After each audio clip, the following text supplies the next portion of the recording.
ci seen majorité à l'Assemblée nationale imposer la cohabitation aujourd'hui ci Assemblée nationale et li mu wax aussi la question du troisième mandat ou de la troisième candidature du président de la République Macky Sall est réglée lan ngay tontu ci loolu. man koy gént bu neex nga génn see gént cohabitation mënul am parce que ñooy majoritaire ministre de l'intérieur premier ministre président assemblée mënu leen ko am parce que minoritaire ngeen bu leen ndax Sénégal yi ay manipulateurs yu garaaw ngeen la vérité des chiffres kenn mënu ko dindi moo tax tricheurs yi nga xam ne devant l'éternel seen intercoalition bu c'est de l'escroquerie nee na affaire de évoluer mais fu ko bind fan parce que dañ koo mujj codifié man intercoalition moo gagné déjà boo leen boole ñoom ñaar dañoo duma ñun rek ñun kenn Benno moo duma à la fois Wallu et Yewwi ci Wallu ak Yewwi ànduñu ci élection yi bokkuñu c'est de l'escroquerie beneen bi lu tax ñu ànd ñoom ñaar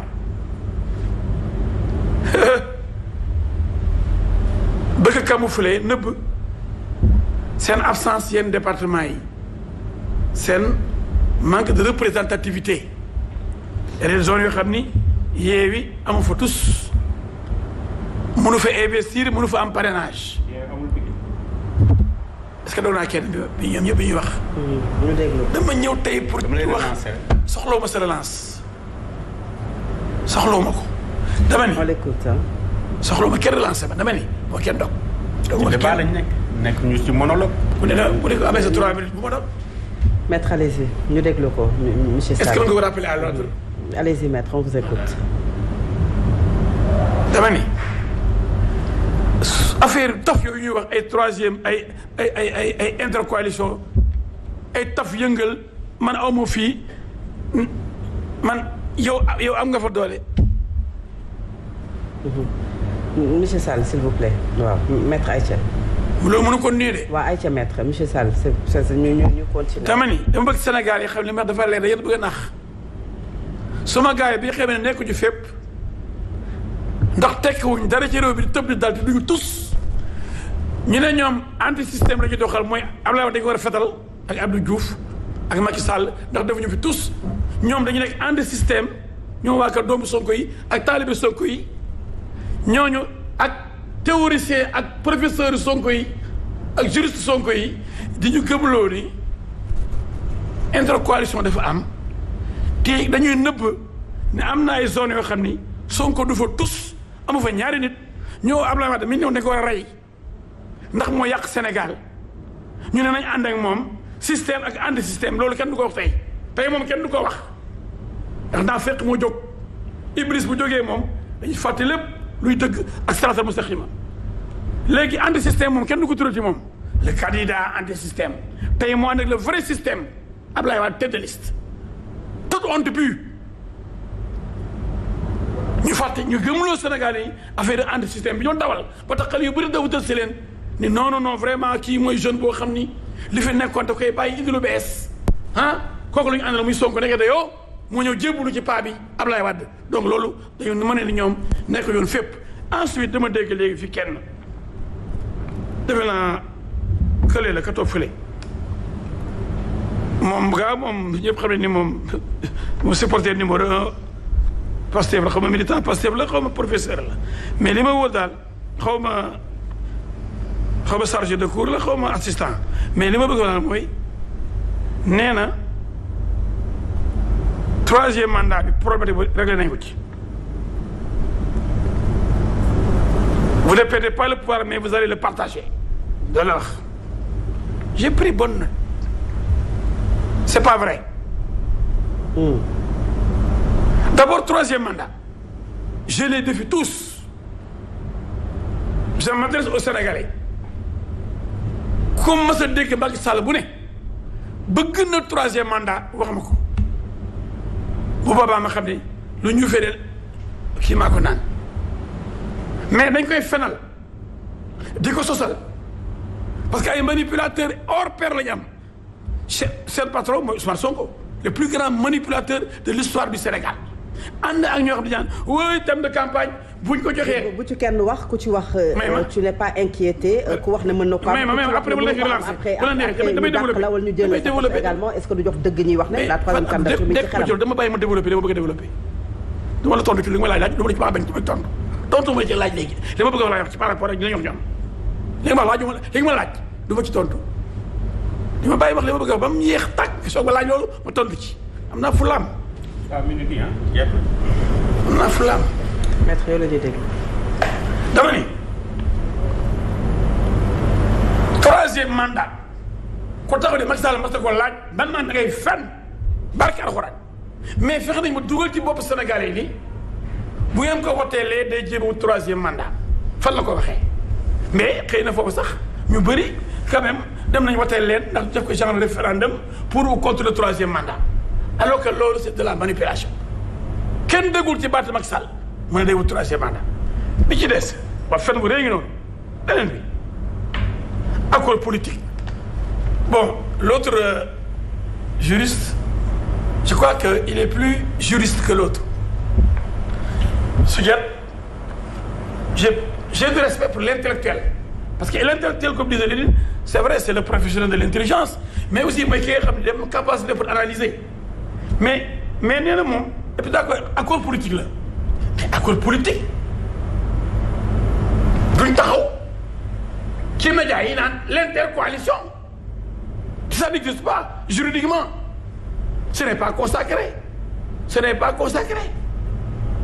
donc ku ko wax pour intercoalition am na benn liste la da ngay fet ñaari liste bu am te doo lii ci liste bi beneen tur keneen ki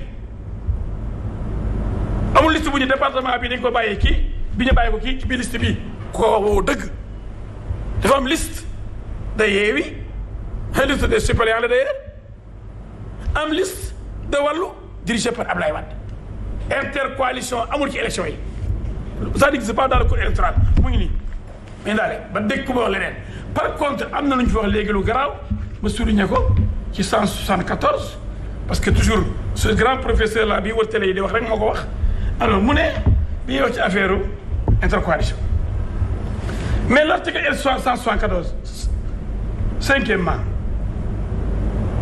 une déclaration individuelle de candidature obligatoirement signée par le candidat par laquelle il certifie qu'il pose sa candidature qu'il n'est candidat que sur cette liste benn liste rek ngay bokk kon mënuloo nekk liste Yewwi wala bokk coalition Yewwi bokk coalition Wallu mënul ànd c'est interdit mënul nekk loolu c'est clair bi ci des bi Soudiat waxee loolu dama ko noté c'est un accord politique pragmatisme d'accord naa dans la confection des listes effectivement il me donne raison pragmatisme la parce que Yewwi du dara c'est du vent et des réseaux sociaux il fallait mu dem jébbulu raam sukk jébbulu ci kanamu Ablaye Wade parce que. Yewwi du dara am les grandes villes ci local amul grande may ma teg ma may ci laa jël ci foofu lay terminer ci ville 54% avec Massar teg ma déglu. ñu déglu ko monsieur Sall Aïcha Maître. mais 3 minutes yi aussi. te li mu wax aussi mënuñu ci ñàkk a réagir. bu paree mënuñu ci ñàkk a réagir parce que li mu avancé aussi c'est trop léger. Maître nga baral foofu s'il vous plaît. parce que finalement il se répète. Maître El Hadji Diouf Aïcha yow rek la ñuy déglu. yow la ñuy yow. non maa ngi ko moom parole bi. Maître El Hadji Diouf j'ai dit Maître El Hadji Diouf maître. est-ce que mën nga wax mbay ma yeggali. bien sûr yeggaleel maître. non. il parle depuis 10 minutes. monsieur Sall ñu bàyyi ko mu yeggale. ay kilifa ay nit ñoo. vraiment dañu war a civiliser quoi. nga baral aussi maître parce que sànq ba tey. li may wax dafay intéressé Sénégalais yi. bien sûr mais ku ne léegi damay ñëw ci grande ville yooyu ngay wax. grande ville li muy ngand nga yëpp Dakar 7 députés la mën a jur. c'est la capitale du Sénégal. c'est 165 députés. déggoo ma de 18 députés ci région bi sur 165 mu ne 150 et quelques yooyu ñu war a jëli après la grande ville et la grande région de Dakar waaw et plus de 150 il faut que jëlee ji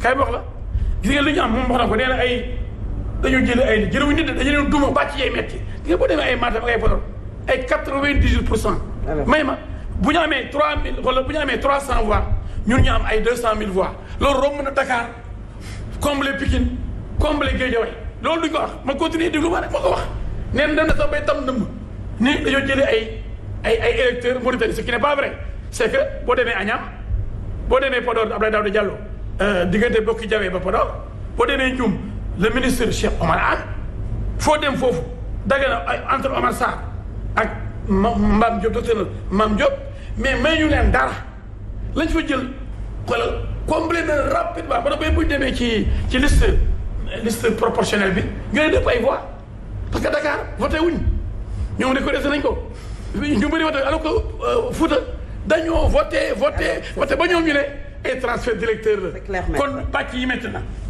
bàcc yi métti ci Fouta aujourd'hui j'ai eu la confirmation que Dagana di écart ba fi am rek dafa combler Saint-Louis. Alors c'est clair. Voilà, même je termine par là, par les villes.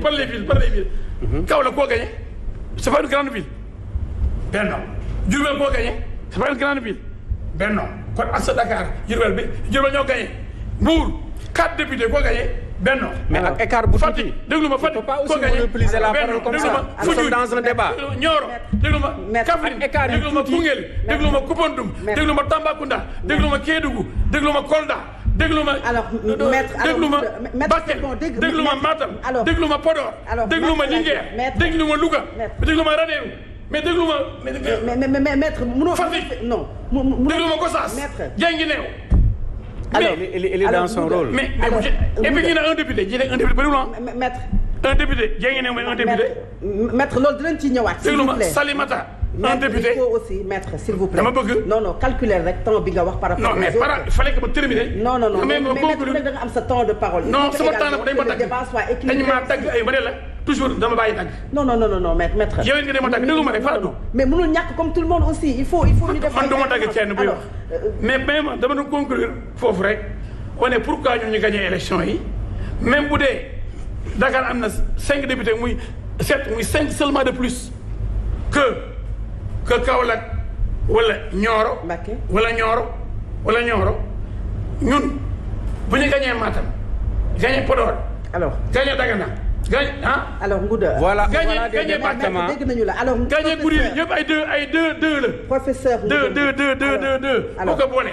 alors maître dégg nañu la boo ko boolee. maître dégg nañu. Fatick Gossas yëpp ay deux la du bon député de. alors professeur Ngouda. Mbour 4 députés.